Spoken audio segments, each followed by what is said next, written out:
Hello friends, welcome to EduTap and welcome to the series that we have started exclusively for the upcoming UPSC EPFO 2025 wherein we'll be doing 15 MCQs a day.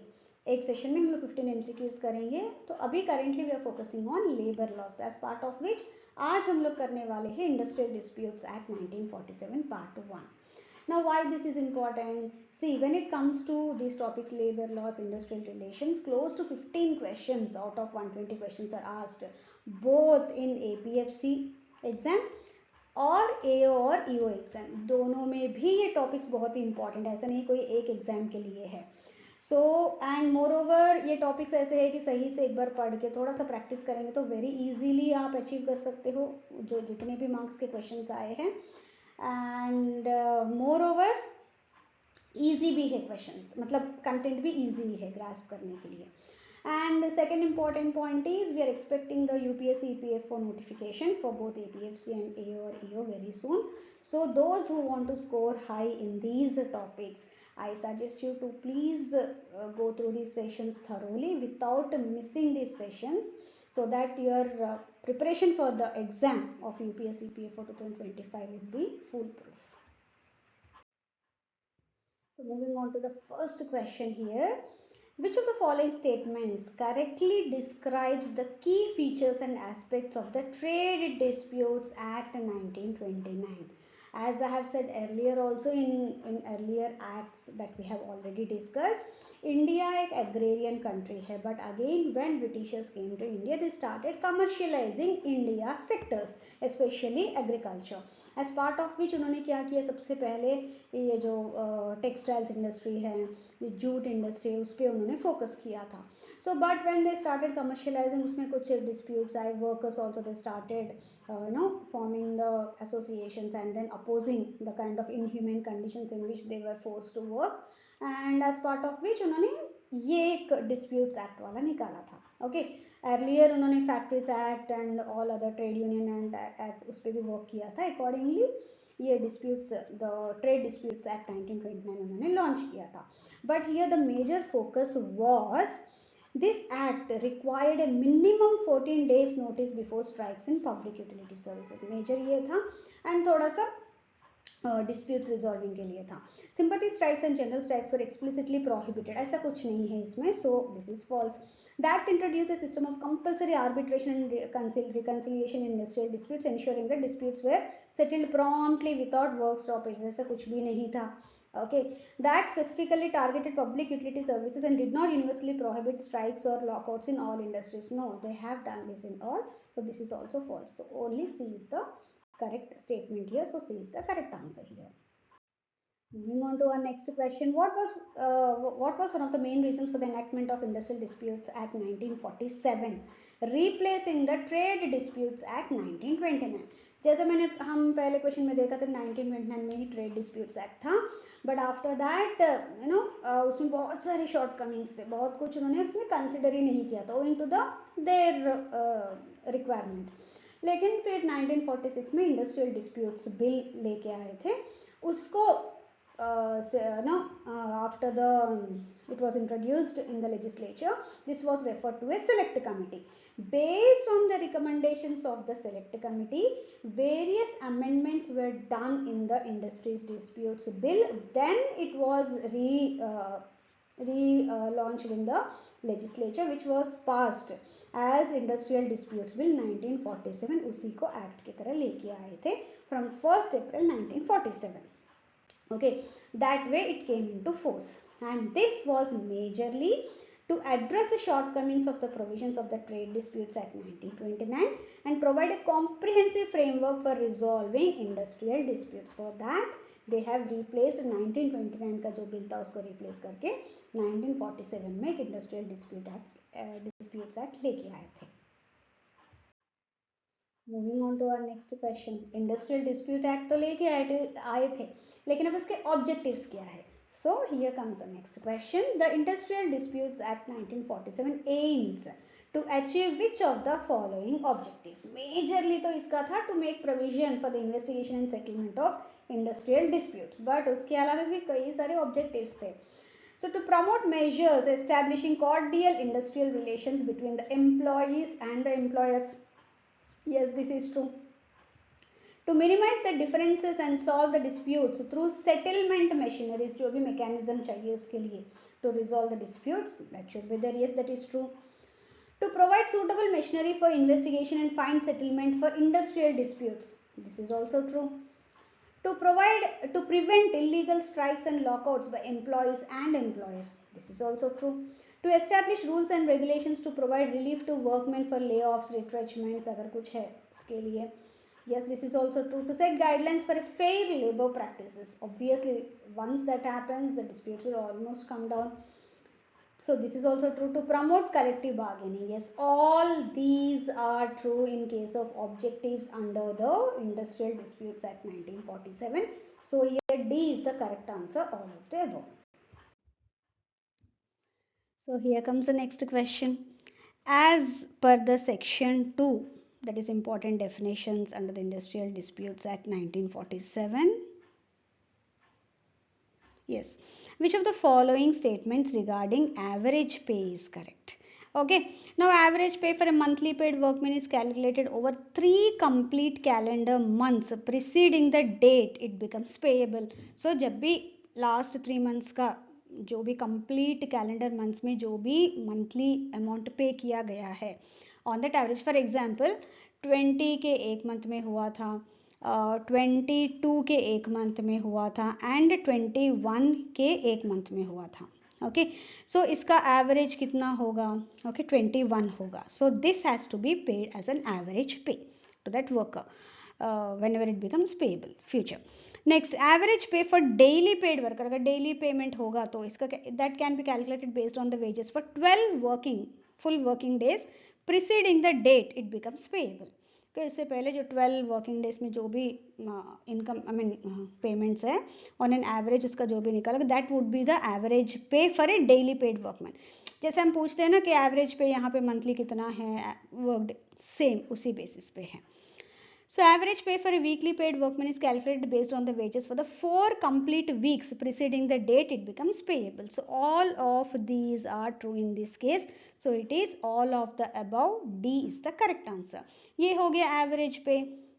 Now what does wage means in this particular act? So now this means all that remuneration capable of being expressed in terms of money and that would be paid to the employee, and it includes allowances also like your DA etcetera, या फिर कुछ house accommodation है, supply of water है, medical attendance है, या फिर concessional supply of food grains है, कुछ ट्रैवल कंसेशन है, अगर प्रमोशन ऑफ सेल्स या बिजनेस पे कभी कभी कमीशन भी पे करते हैं दैट, ये सब वेजेस में ही इंक्लूड किया जाता है. But in wages it does not include, bonus include नहीं होता है.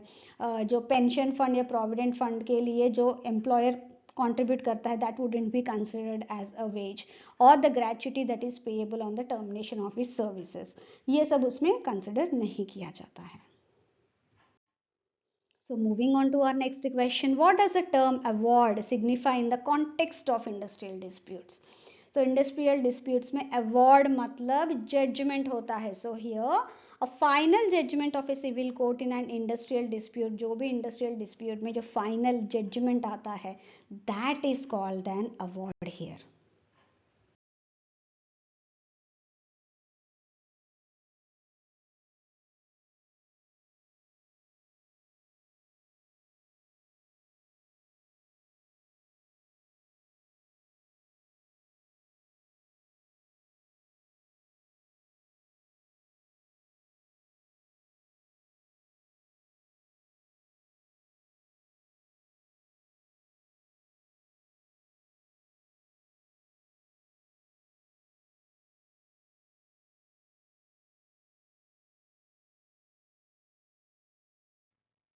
So coming to the next question, which of the following statements correctly define the terms?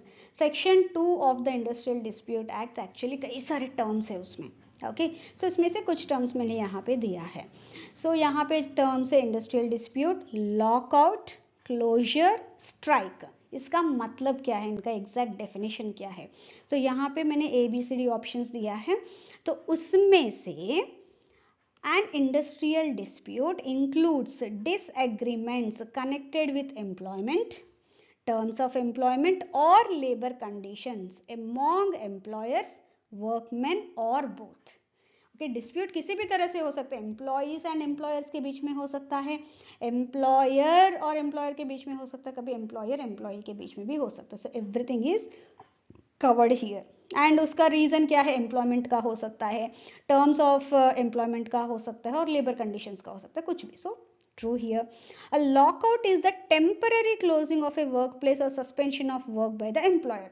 कभी रॉ मटेरियल नहीं आया है या फिर कुछ और रीजन है या मेंटेनेंस का है, कुछ भी है, तो a lockout can be declared. A closure is the permanent shutting down of a work place, complete shutdown हो जाएगा. And a strike is collective cessation of work by the workers. वो स्ट्राइक बुलाए हैं, मतलब वो काम नहीं करेंगे and they will refuse to work also. So here B is the correct answer when it comes to the definition of the terms industrial dispute, lockout, closure and strike. Coming to the next question, two more terms will be covering here in this question. Which of the following statements correctly differentiate layoff and retrenchment as per the Industrial Disputes Act 1947? Now here layoff मतलब क्या है, temporary inability of an employer to provide work due to reasons like raw material shortages, machinery breakdown etc. उसको lay off बोलते हैं, वो काम नहीं दे पा रहा है किसी भी reason की वजह से. That can be called as layoff. While retrenchment involves the termination of a workman's service for reasons other than disciplinary action. Okay. And also it excludes voluntary retirement, superannuation and ill health. In reasons के अलावा कुछ और reasons की वजह से बिल्कुल उनका काम, मतलब जो जॉब है दैट टर्मिनेट कर रहे हैं, in that case that's called as retrenchment.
Moving on to our next question. Now here in this case, consider the following statements under section 2A of the Industrial Disputes Act 1947. Which of the below statements is or are correct? An individual workman's dismissal, discharge, retrenchment or termination is deemed an industrial dispute even if no other workman or union is involved. Yes, that can be considered as industrial dispute and they can be taken to the conciliation officer, और अगर वहाँ से भी नहीं हो रहा तो they can even go to the labor court also, क्योंकि वहाँ पे अगर कुछ रीज़न सही नहीं है या फिर जो एम्प्लॉय मानता है. ओके, सो कई सारे रीजन है तो they can go. Yes, this is true. A dismissed workman must first apply to the conciliation officer जो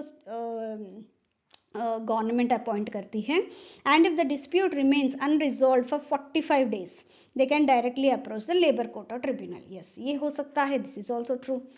The workman must file an application to the labor court or tribunal within 5 years from the date of dismissal, discharge, retrenchment or termination. Here they should go to the tribunal. यहाँ से 45 days में तो नहीं हुआ है. Then उनको 3 years तक, within 3 years from the date of dismissal, discharge, retrenchment or termination, the workman has to reach the labor court. Otherwise, it's not valid. So here only 1 and 2 are true. So A is the correct answer. So here comes the next question. Consider the following statements regarding the Works Committee under section 3 of the Industrial Disputes Act 1947. Which of the following statements is or are correct? Okay. Now a works committee is required in industrial establishment employing 100 or more workmen on any day in the preceding 12 months. Yes, this works committee is very much essential, wherein in such establishment where they employ more than 100 workmen. Okay, so this is true. The number of representatives of workmen on works committee must be equal to or greater than the number of employer representatives. So दोनों तरफ से उसमें रहेंगे, so that कुछ problem हुआ तो उसको एमिकबली resolve करने के लिए, या फिर कुछ भी मटेरियल डिफरेंस है in opinion etcetera, in such matters also they will comment upon such matters etcetera and try to resolve those dispute. So yes, both works committee मतलब उसमें एम्प्लॉयर्स के रिप्रेजेंटेटिव्स भी रहेंगे और एम्प्लॉयज के रिप्रेजेंटेटिव्स भी रहेंगे. So this is also true. The primary duty of the works committee is to resolve individual grievances. No, this is not for the individual grievances, but for the disputes among the employees and for the जो भी उनके resolution है, that they would try to work upon. So here only 1 and 2 are true. So here C is the correct answer. So moving on to our next question. With reference to the section 4 of the Industrial Disputes Act 1947, consider the following statements regarding conciliation officers, and which of the following statements are correct. Now conciliation officers are nothing but they are like mediators or facilitators who are appointed by the government majorly to help resolve the disputes between the employers and the employees in workplaces or the industries. So here it's not that वो एक ही party को support करेंगे, वो दोनों ही parties को support करेंगे to find a common ground and reaching an agreement. Okay, so with this introduction, let's look at the options. Conciliation officers are appointed by the appropriate government through a notification in the official gazette. This is very much true. Their primary role is to mediate and promote the resolution of industrial disputes between the employers and employees. So whenever required, this would be done. So this is also true. A conciliation officer may be appointed for a specified area or for a specified industries, in a specified area or for more than one or specified industries, and either permanently or for a limited period. This is also true. एक industry के लिए नहीं, कई सारे industries के लिए, and कभी कभी टेम्पररी के लिए या फिर परमानेंट के लिए भी, एज पर द रिक्वायरमेंट वहाँ का किस तरह से है, they can be done. So this is also true. So here in this case 1, 2, 3 all are true. So D is the correct answer.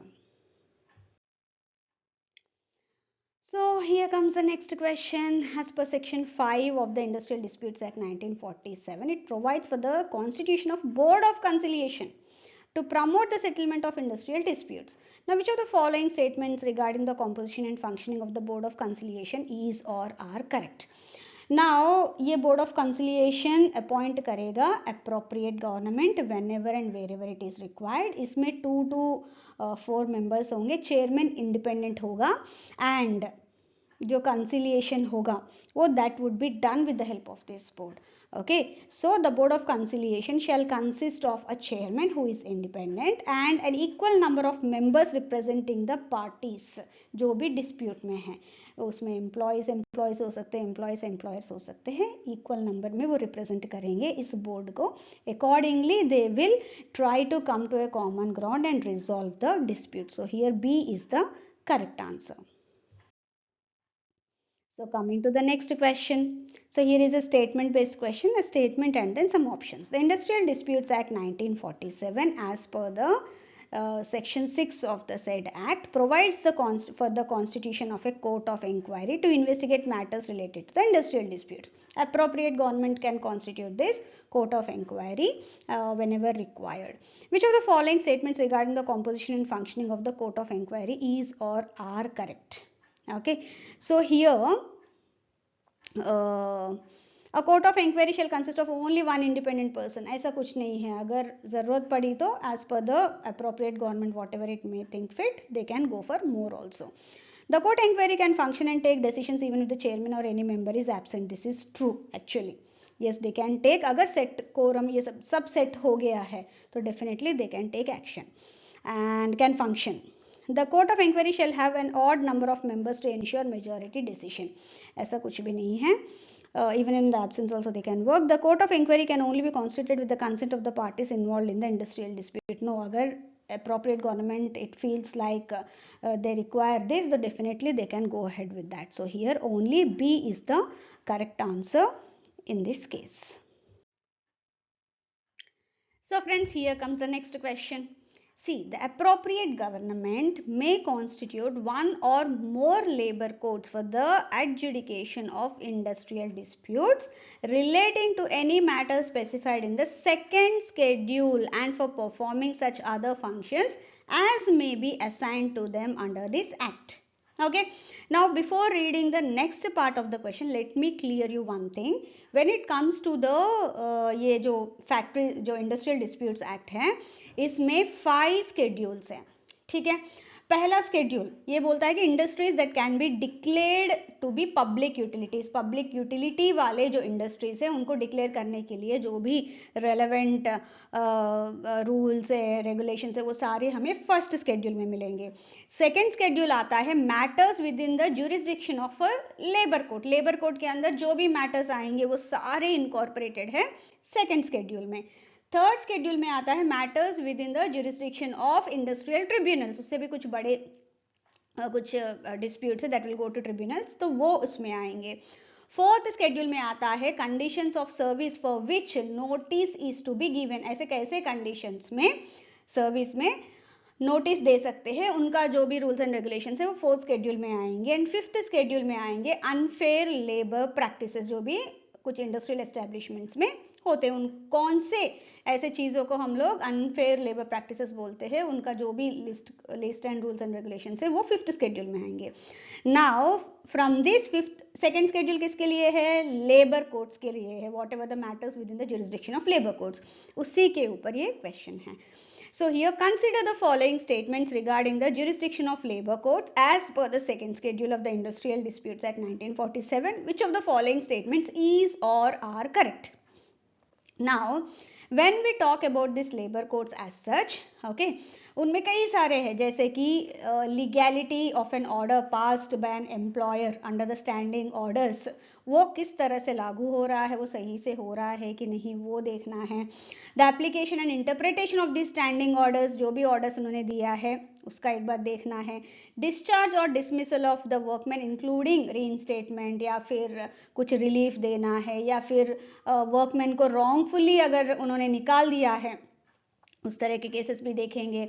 Withdrawal of any customary concession और privilege, अगर कुछ दिया है अगर वो गलत है तो उसको किस तरह से वापस लेना है, वो लेबर कोर्ट्स में देखेंगे. इलीगैलिटी और अदरवाइज कोई लॉकआउट हुआ है गलत तरीके से, मतलब एम्प्लॉयर अपना फ़ायदा देख के जो एम्प्लॉयज़ या वर्कमैन है उनका नुकसान करते हुए अगर लॉकआउट डिक्लेयर किया है, या फिर एम्प्लॉयज़ ने गलत तरीके से स्ट्राइक डिक्लेयर किया है, उन सब में लेबर कोर्ट देखेगा, मतलब उसमें वो डिस्प्यूट रिजॉल्व करेगा. All matters other than those, जो भी थर्ड स्केड्यूल में दिया है उनको छोड़ के, क्योंकि वो ट्रिब्यूनल वाला है, राइट, सो उनको छोड़ के जो भी मैटर्स रहेंगे all will be looked after under the labour courts only. Okay, now labor courts can adjudicate on the propriety or legality of an employer's order under the standing orders. Yes, this is true. Matters related to the discharge or dismissal of workmen, including their reinstatement or relief, they fall under the jurisdiction of the labor courts. This is also true. ये हमने देखा है already. Only third जो schedule है उनको छोड़ के सभी इसी में आएंगे. And also discharge or dismissal ये भी इसी में है ही already. इलीगैलिटी और अदरवाइज ऑफ स्ट्राइक और लॉकआउट दोनों केसेस में इसमें आएगा. So here D 1, 2, 3 all these are true. So here D is the correct answer. So before winding up this question as such, labour court में होता क्या है? Now labour court it consist of generally one person only, that too appointed by the appropriate government. And ये कौन होगा? He or she must be a judge of high court. Okay, and compulsory उस level के बंदे को ही लेंगे. क्यों? क्योंकि उस लेवल के बंदे को generally he will have more than 3 years of experience as a district जज और एडिशनल डिस्ट्रिक्ट जज, और he must have held at any judicial post, अगर वो नहीं है तो एटलीस्ट कोई जुडिशियल पोस्ट में लेस देन 7 ईयर्स तो उनको सर्व करना ही पड़ेगा। ओके, अगर नहीं तो एटलीस्ट एक प्रिसाइडिंग ऑफिसर या लेबर कोर्ट में जो कॉन्स्टिट्यूट किया गया है स्टेट ने या प्रोविंस ने, वहां पे भी वो एटलीस्ट मिनिमम 5 ईयर्स तो उनको सर्व करना पड़ेगा। और ही और she has been the deputy chief labour commissioner central और joint commissioner of the state labour department, वहां पे भी एटलीस्ट उनको एक लॉ का डिग्री होना चाहिए एंड 7 ईयर्स का एक्सपीरियंस होना चाहिए, इंक्लूडिंग उस 7 ईयर्स में एटलीस्ट 3 ईयर्स कंसिलिएशन ऑफिसर की तरह एक्सपीरियंस होना चाहिए। इन दैट केस जो अप्रोप्रिएट गवर्नमेंट है they can appoint this particular person as the head और the as a labour court. So coming to the next question, अभी थोड़ी देर पहले हमने सेकेंड स्केड्यूल का देखा है और थर्ड स्केड्यूल हमने क्लियरली बोला है कि that will go to the industrial tribunals. Okay, so उनको छोड़ के बाकी सब इनके पास रहता है, लेबर कोर्ट्स के पास। नाउ स्केड्यूल 3 में किस तरह के मैटर्स ऐसे हैं जो ट्रिब्यूनल्स के पास जाएंगे? देखिए, the appropriate government may by notification in the official gazette constitute one और more industrial tribunals for the adjudication of the industrial disputes relating to any matter whether specified in the second schedule or the third schedule and for performing such other functions as may be assigned to them under this act. Okay, now which of the following matters fall under the jurisdiction of the industrial tribunals as specified in the third schedule of the Industrial Disputes Act 1947? कई बार हमें question इतना लंबा देके थोड़ा confuse कर देते हैं, कई बार ये होता है। So here the entire crux of this question is third schedule में क्या क्या है ऐसे जो उसके अंडर आते हैं, कौन से ऐसे मैटर्स है जो उसके अंडर आते हैं। Now if we look at the third schedule of the industrial tribunals का जो है, यहाँ पे आते हैं disputes related to wages including the period and the mode of payment अगर उसमें कुछ प्रॉब्लम है, compensatory and other allowances, hours of work and rest intervals, leave with wages and holidays, bonus, profit sharing, provident fund, gratuities के related कुछ भी problem हो that will come under the tribunals only. Shift working otherwise than in accordance with the standing order, standing orders में होता है ना क्या क्या वो पर्टिकुलर एस्टैब्लिशमेंट सब फॉलो करेगा, अगर उसके अलावा कुछ और शिफ्ट्स में वो काम करवा रहे हैं, अगर उसमें कुछ डिस्प्यूट है तो definitely the tribunals can take them up. Classification by grades, rules of discipline, rationalisation, retrenchment of workman and closure of the establishment अगर कभी होता है कि वो बिल्कुल बंद हो गया हो, any other matter that may be prescribed related to the ones which I have highlighted, वो सारे आते हैं हमारे थर्ड स्केड्यूल में। Now with this content the correct answer here as per the 4 options would be wages, hours of work, bonus and closure of establishments. अब बाकी देखेंगे, proprietary of employment order, standing orders interpretation, dismissal of workmen, ये सारे आते हैं किसमें? Second schedule में। illegality of strikes वो तो सेकेंड शेड्यूल में है ही, retrenchment of workman, legality of strikes again second schedule. So third schedule में सिर्फ ये आता है, so hence B is the correct answer here. So friends, इससे पहले हमने जो क्वेश्चन किया था रिलेटेड टू स्केड्यूल 2, हमने उसी टाइम पे देखा था कि लेबर कोड्स में उनका किस तरह से कॉम्पोजिशन होता है and what is the experience that is required और essential qualification that is required for the person to be as part of the labour code, right. तो अभी इसमें हम लोग देखेंगे इंडस्ट्रियल ट्रिब्यूनल्स। देखिए, नेशनल इंडस्ट्रियल ट्रिब्यूनल्स वो है जो मेजरली देखते हैं those disputes which are of national importance. Okay, so here which of the following statements regarding the national industrial tribunals is correct? Now national tribunals में क्या होता है? It consists of one person only, but here since it is of national importance या national tribunal है, it would be appointed by the central government. And इसमें qualification क्या होगा उस person के लिए? He has to be a judge of high court, no doubt in that. Okay, and along with that the central government may appoint 2 persons as assessors. Okay, those who can assess the situation जो भी वो dispute है and advise the national tribunal in the proceedings that follow. Okay, तो 2 assessors को भी वो appoint कर सकते हैं अगर प्रॉब्लम डिस्प्यूट ज्यादा बड़ा हो। Now as per the section 7C of the industrial disputes act, disqualification for the presiding officers of labour courts, tribunals, national tribunals, वो सब आता है। एंड जो person who has been appointed as a presiding officer of a labor court और tribunal और national tribunal, तीनों का है, क्योंकि लेबर कोड को हमने देखा है, ट्रिब्यूनल भी इसी तरह से है, but again that would B by the appropriate government, लेकिन नेशनल ट्रिब्यूनल जो होता है that would be under the central government, because जो भी नेशनल इंपॉर्टेंस के रिलेटेड डिस्प्यूट्स होते हैं that would be resolve in what ever case. In these three cases also, the person who is being appointed should be an independent. He or she should not be related to either the employer of the dispute or the employee of the dispute. Okay, independent hona chahiye, and their age should not exceed 65 years, and they should have relevant experience as required by the rule or the regulation as per the act to be appointed, for them to be appointed as labor court, the presiding officer. Labour court के लिए हमने बोला single person labour court है, तो ऐसा नहीं कि उनको लेबर कोर्ट बोलेंगे, उनको प्रिसाइडिंग ऑफिसर बोलेंगे, presiding officer of the labour court और द ट्रिब्यूनल और द नेशनल ट्रिब्यूनल. ठीक है. Now with this the correct answer in this case is the presiding officer of the national tribunal must be or have been judge of the high court. ये compulsory है. Okay, the national industrial tribunal can be constituted by state governments. No, this is wrong. The national industrial tribunal consists of 3 members.